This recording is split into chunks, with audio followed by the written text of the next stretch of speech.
Okay, it's thinking about going into presentation mode. There we go. Okay, hi friends. I'm Laurie. Nice to meet everybody. I think I've met 100% of humans in this room, in the real life room, and on Zoom. Um, I don't know all of you, but it's so nice to see the ones of you that I can see and meet via the internet, the ones that I haven't. I'm a pediatric hospitalist and a medical toxicologist here at Children's Hospital Colorado, at Denver Health, and at the U. And I'm here today with my colleague, Erica Wymore, who's on Zoom, and I will pause so that she can introduce herself as well. I'm Erica Wymore. I'm a neonatologist. I'm faculty at the School of Medicine and work at Children's and University Hospital and other places. I've been on the steering committee with CHoSEN and in other initiatives throughout the state for perinatal substance use, and my research is in perinatal cannabis use. I'm happy to be here with Laurie, but I'm Zooming from vacation, so I apologize. And thank you for coming while on vacation, by the way. I should have said that in the first session. Okay, so we are going to jump in. No disclosures to speak of. Sorry, I'm advancing slides on two computers at the same time, so just bear with me for a quick second. The learning objectives are here mostly for your perusal at another time, because no one actually cares if we read these out loud right now, so I'm going to skip that. And I'm going to jump into a little refresher on cannabis and cannabinoids. For those that were listening in on our little like side conversation that was happening before we formally started, not everybody knows what flower is. Sorry to pick on you, Kathleen. Love you, girl. We were residents together, so I can call her out. And that's okay. And that's why we're talking about it today. So quick refresher or primer.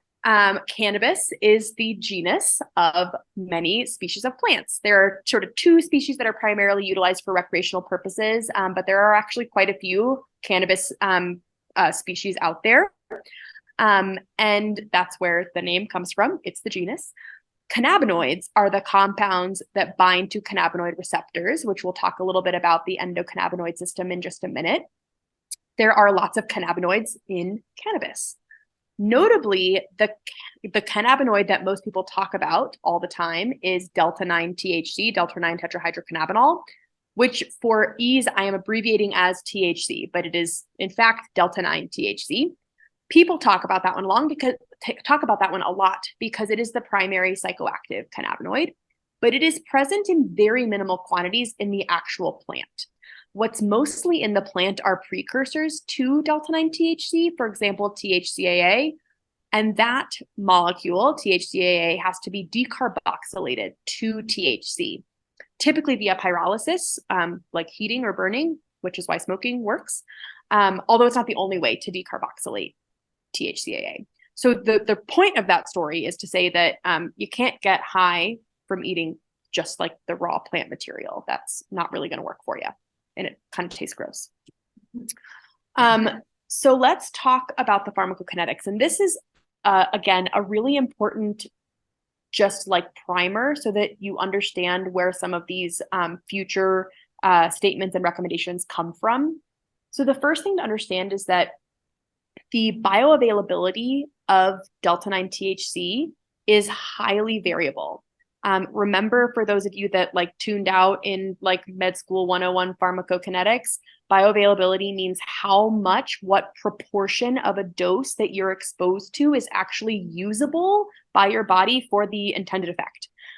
So for some of this wide-ranging bioavailability is due to the route of exposure. So if you, for example, inhale your cannabis via smoking, your bioavailability is much higher on average than if you ingest cannabis in like an edible form, for example.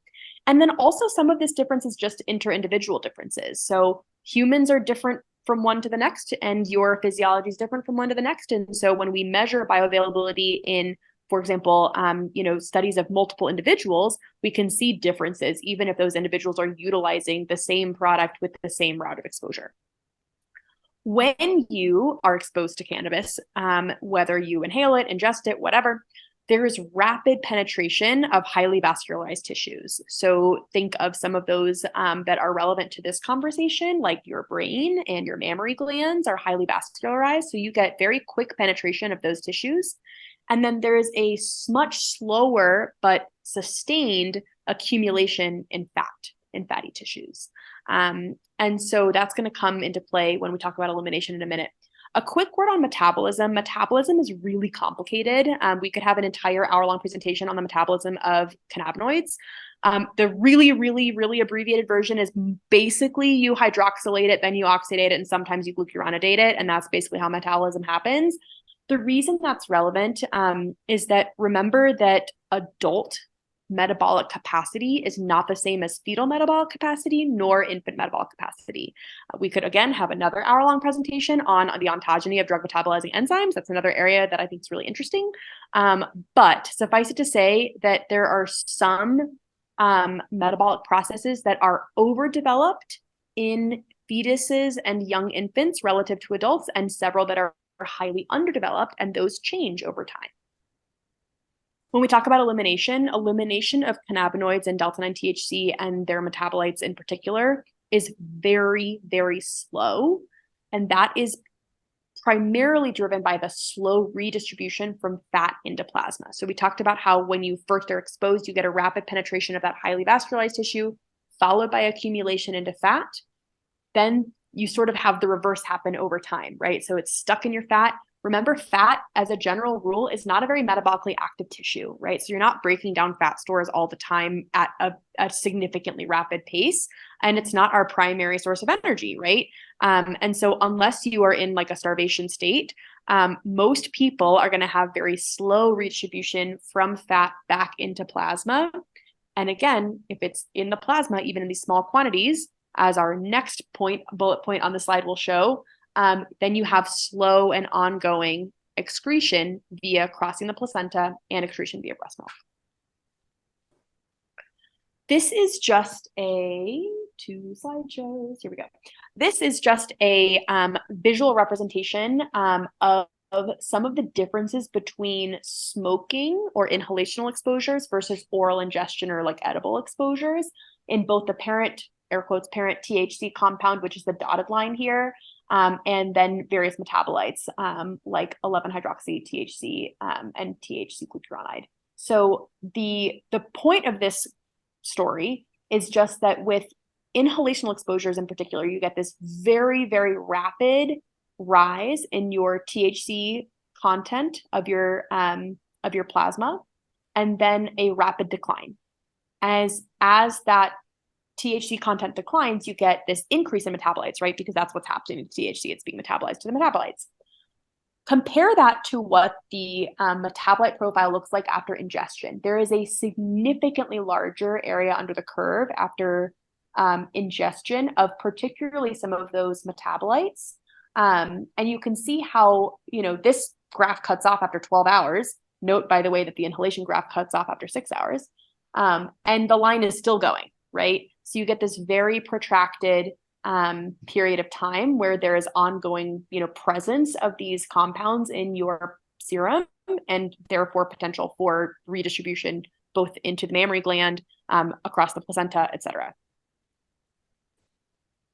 This is a really, really simple diagram that is meant to demonstrate how complex the body's endocannabinoid system is.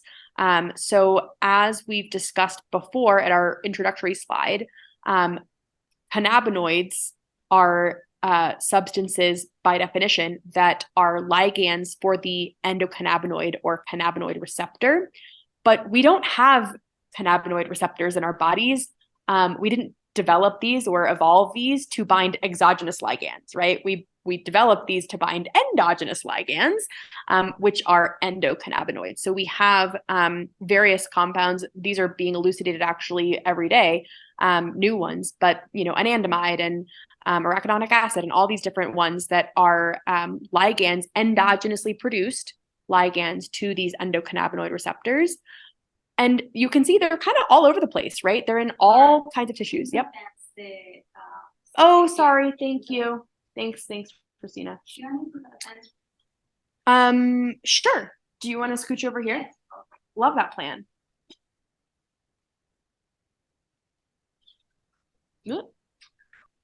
making noise. Okay, sorry guys. Thank you, Christina. Yeah. So these are in all, pretty ubiquitous is the point, all kinds of tissues.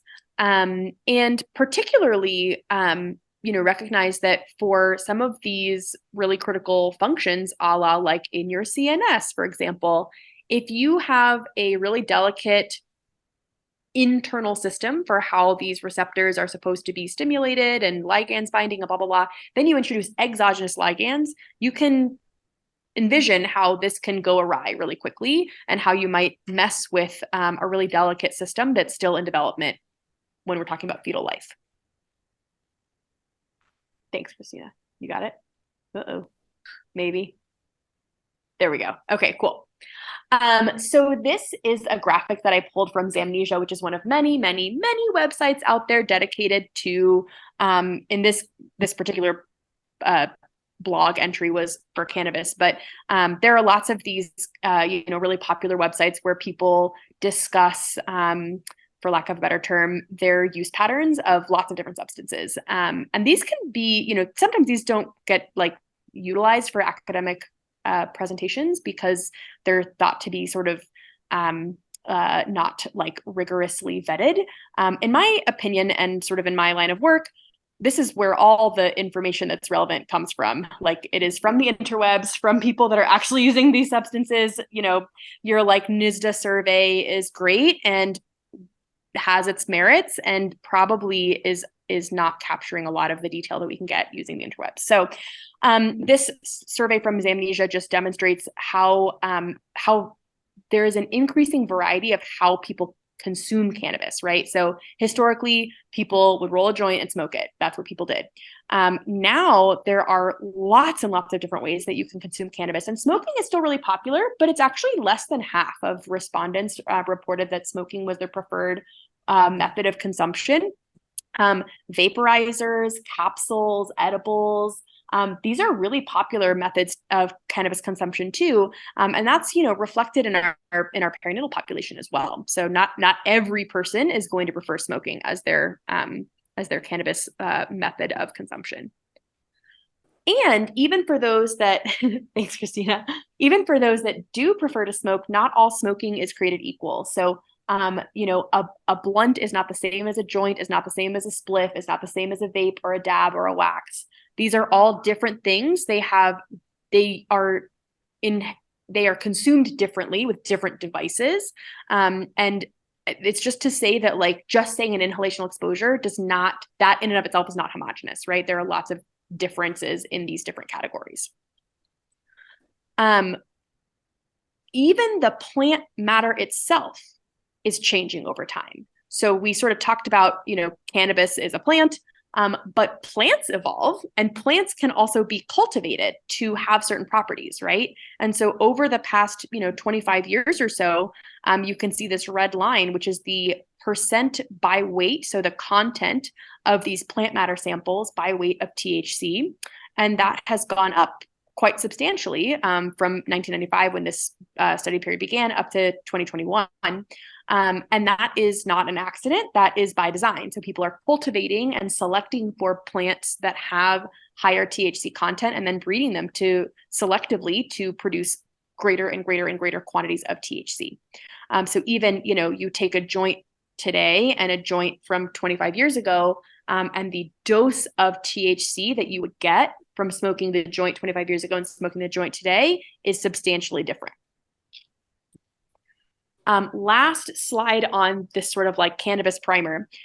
When we talk about concentrates, this is a relatively new phenomenon. As far as I'm aware, 1970, 1980, people didn't really do this.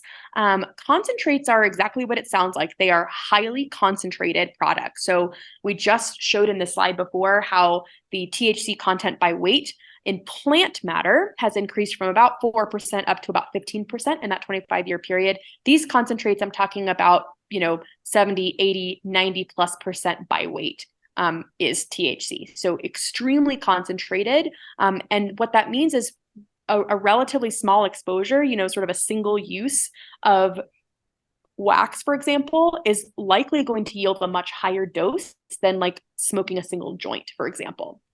And so all of that to say, Can we move forward one slide? Thanks. Cannabis, the whole market today is completely different than the market was decades ago. And also from one individual to the next, people's cannabis use patterns might be really different. So cannabis users is not a homogenous population, right? Lots of people use cannabis in lots of different ways. And so when we're looking at the literature that's out there, literature from 1975, 1980 is just not reflective of what's happening today. That doesn't mean that it's useless. It just means it needs to be interpreted in that context.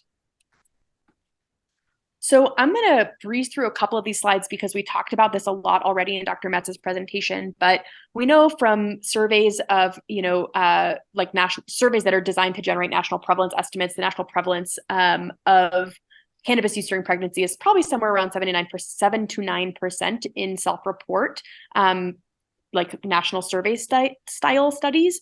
That said, in certain populations, the use is almost certainly substantially higher than that. So Dr. Metz's study, for example, in Colorado saw up to 22% of umbilical cord tissue samples that were positive for THC and metabolites. So potentially substantially higher, although certainly even the national prevalence estimates, I think, are high enough that we should be paying attention to this issue.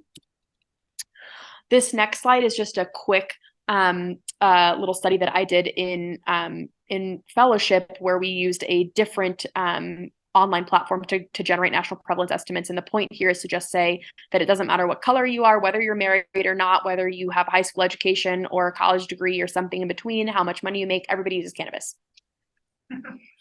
Bottom line.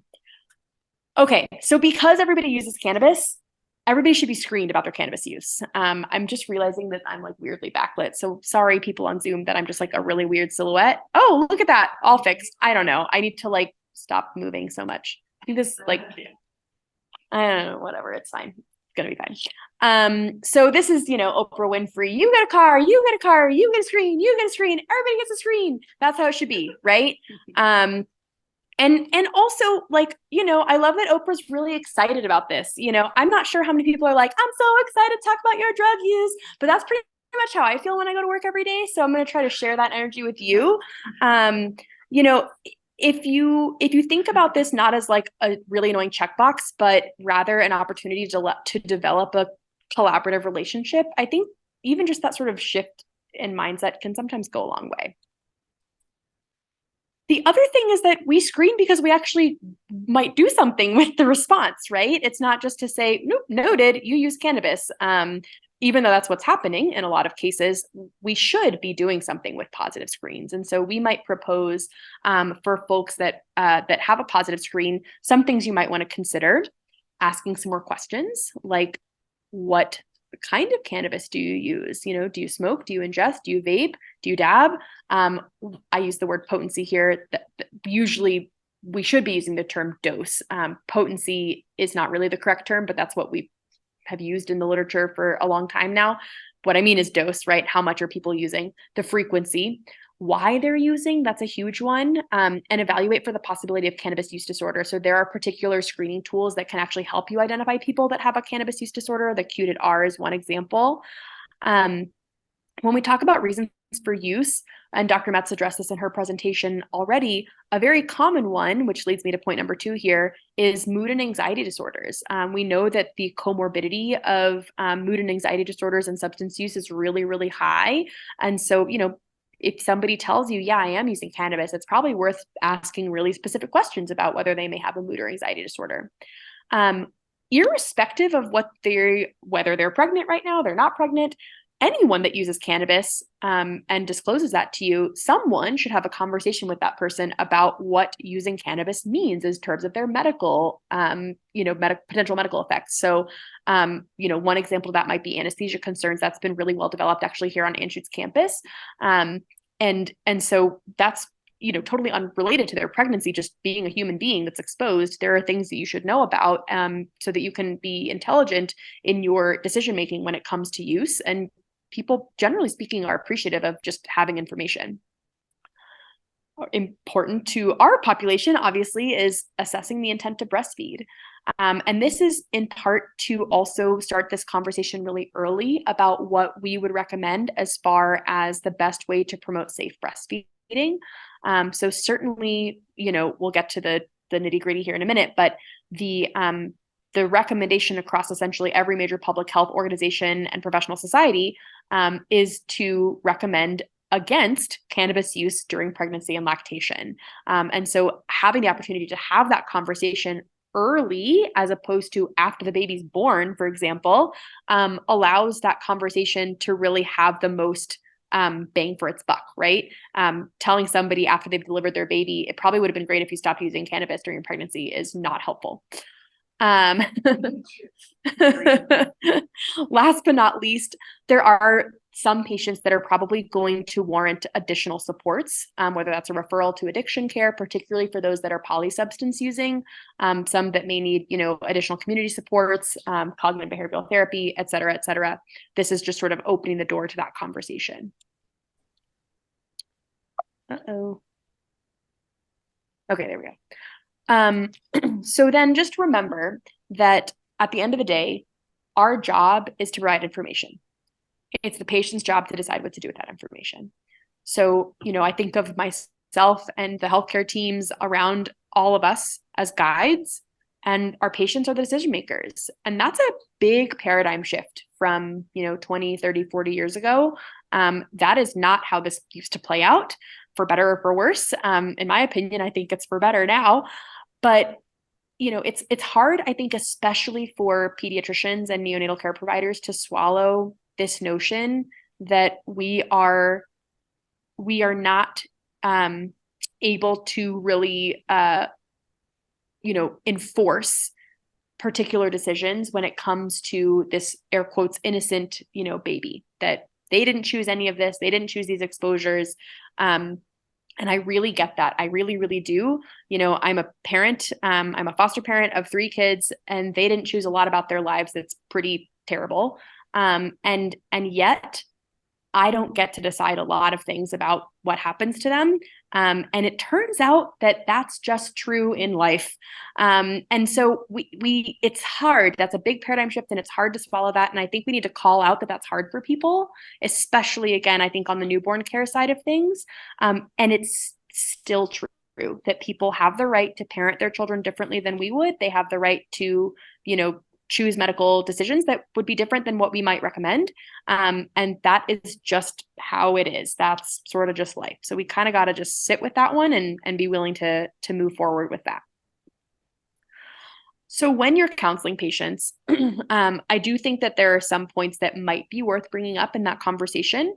And we've laid out a few of those here. But again, you as the person who's actually sitting there with the patient can decide what elements of this, kind of conversation are worth bringing up and would be helpful, and what elements are not really going to be maybe helpful in the moment, maybe a conversation for another day, or maybe not a conversation to have with this particular patient.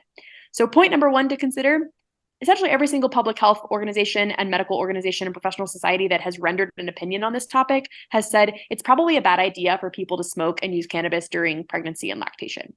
I do have this photo of Nancy Reagan on here, and I put this on here sort of tongue in cheek because Nancy Reagan was the initiator of the Just Say No campaign, and we all know that was like extremely successful.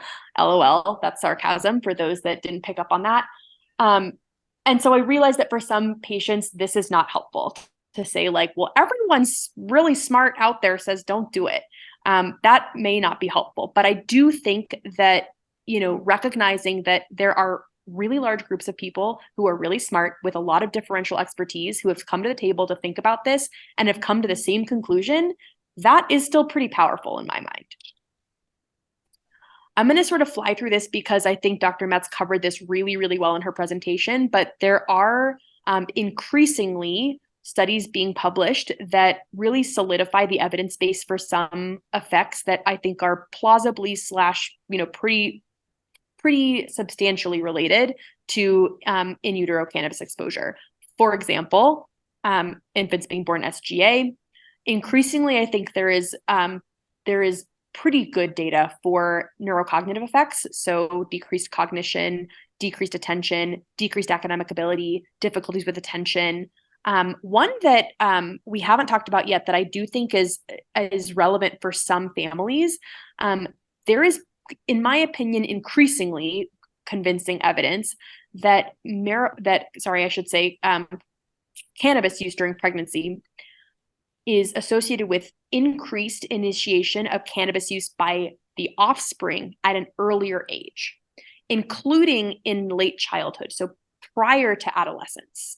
And I think for some families, that's a big eye opener. Thinking about your 9-year-old using cannabis, that is not what most people are envisioning. A lot of people are like, I don't care if my 15, 16-year-old smokes a joint. What about your third grader? How does that feel to you? Because that's what's happening now, increasingly. Obviously, not every person. So, things to consider.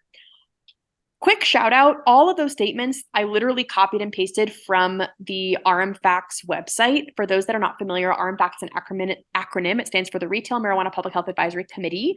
RMFAC is statutorily required by CDPHE to essentially review the evidence as it is being published on health effects of cannabis. And so online you can read all about, there's a very clearly delineated process by which papers are selected for review, how they are reviewed, what we do with our analysis, and how we synthesize it and kind of bring it to the public. I'm using the plural inclusive, like what we are doing, because full disclosure, I am on RMFAC. I'm not paid by RMFAC, but I do sit on the committee. And I do think it's useful to bring up in this setting because a lot of times what I hear from people who are either, maternal providers or newborn care providers is, I just don't really want to counsel on this because I don't know what to say. I don't have time to read the 28,000 papers that have been published on this topic. And I don't feel like I can have an intelligent conversation because I just don't have time to read all this stuff. And therefore, I can't really intelligently answer these questions. And I totally get that. And so I'm offering this as one opportunity to kind of get sort of like a cliff notes on some of this. So if you go to this marijuanahealthreport.gov. Oh, will you advance for me? Sorry, Christina. There we go. It's marijuanahealthreport.gov. Yeah. It was like covered up on my screen. And you hover over literature review, and then you scroll down on that little blue bar to evidence statements, and you click on that. You can get every statement that has been published by RMFAC related to, our synthesis of the evidence. And then if you click the individual statements, you can actually open up a bibliography that has every single paper we reviewed to get to that statement and a little cliff notes of that paper. So it's a nice way if you're about to walk into a conversation with a family, or you've just walked out of a conversation with a family and you feel like you got your butt handed to you, which has happened to me. You can, take a quick minute to quickly and succinctly, kind of review what the evidence base is, so that you feel armed to have an intelligent conversation with families. Another few points to consider, and I'm just watching the time. Okay. We know that THC in breast milk is concentrated relative to the maternal plasma. That is expected, right? Because breast milk is primarily fat and plasma is less fatty. So we would expect that to happen, knowing that THC concentrates in fat. We do know that breast milk, THC in breast milk is detected very quickly after use and then kind of decreases over time, especially if a person has ongoing cannabis use. We expect that there's going to be some amount of cannabis that's going to be present in the milk.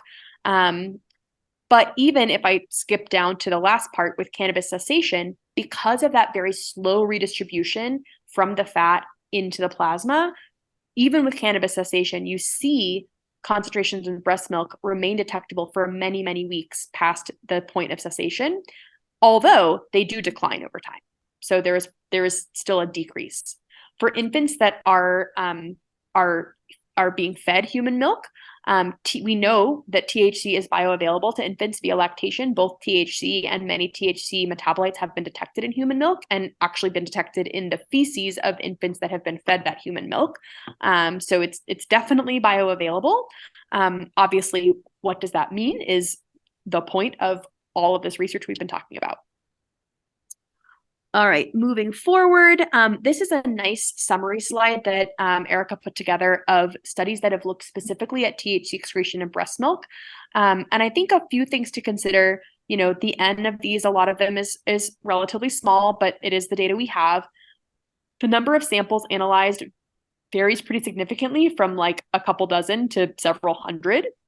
Excuse me. And in particular, I'll highlight in Erica's study at the very bottom, Why More 2021, you can see that she highlights and calls out with the little asterisks the subcohort that actually maintained abstinence during the study period. And you can see that even those, definitely had detectable THC in their milk, but also a pretty wide range, right? So some were on the lower end, and some were like fourfold higher. So there's a pretty significant, inter-individual inter-individual variability. There we go. Part of which is probably dependent on their prior use patterns before they stopped using. All right. Last kind of point to think about when you're counseling folks. For some individuals, Hales is like a Bible, and so whatever Hales says is like that's the word of God, and that's what it is. So Hales, in his updated 2023 manual, did actually call out chronic cannabis use as an L4, and you can read the language there. It's pretty strong language. So for some folks, that's going to be a pretty important point to consider.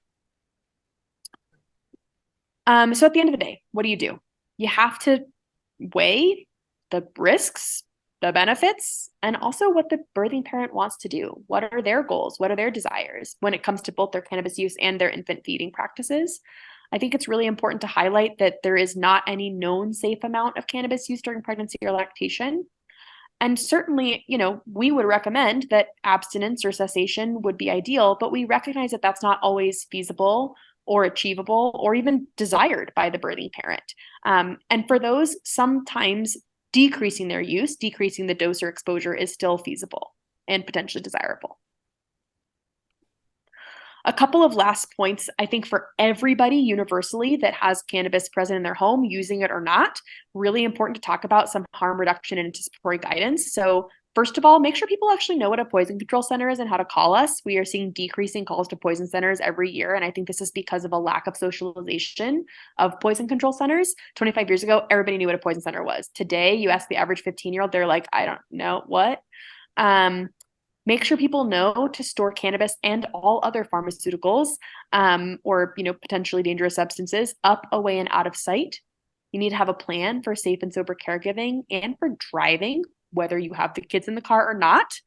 Making sure to wash hands, especially for people that are using those concentrates, even a very, very tiny amount of that on your hands as you're preparing food for your baby or candling your baby. That very small amount is still very concentrated. Safe sleep is always a good thing to talk about, but especially for people who are going to be not sober at various times. When you're not sober is an especially bad time to co-sleep with your baby. So don't do that.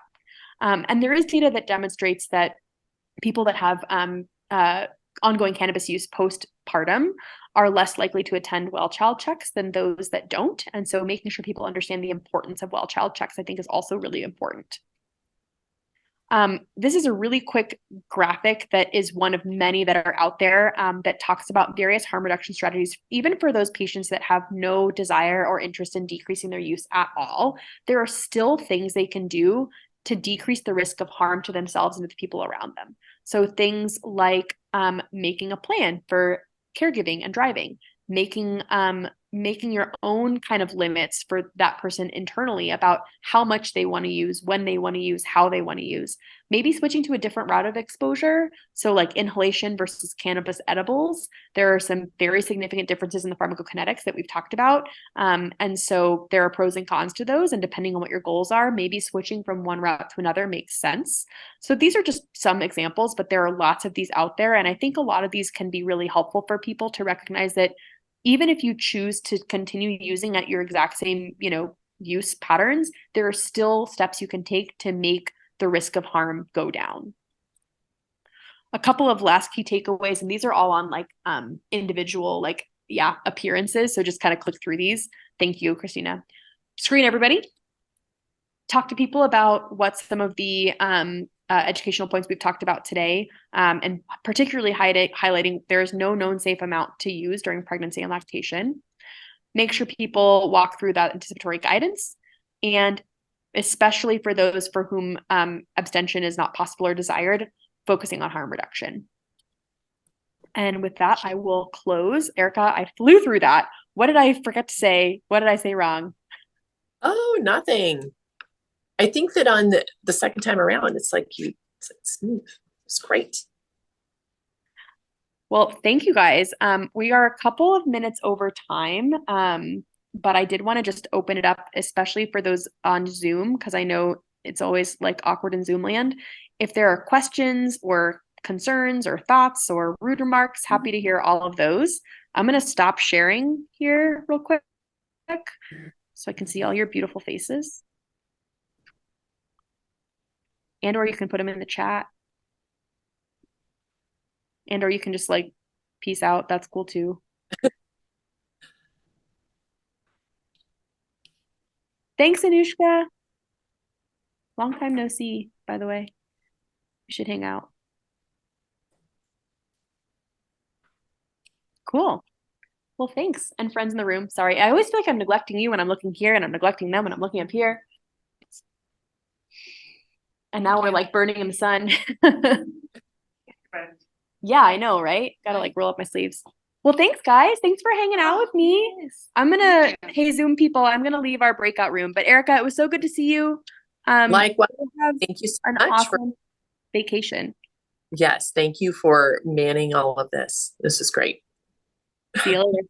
Bye. Okay, bye.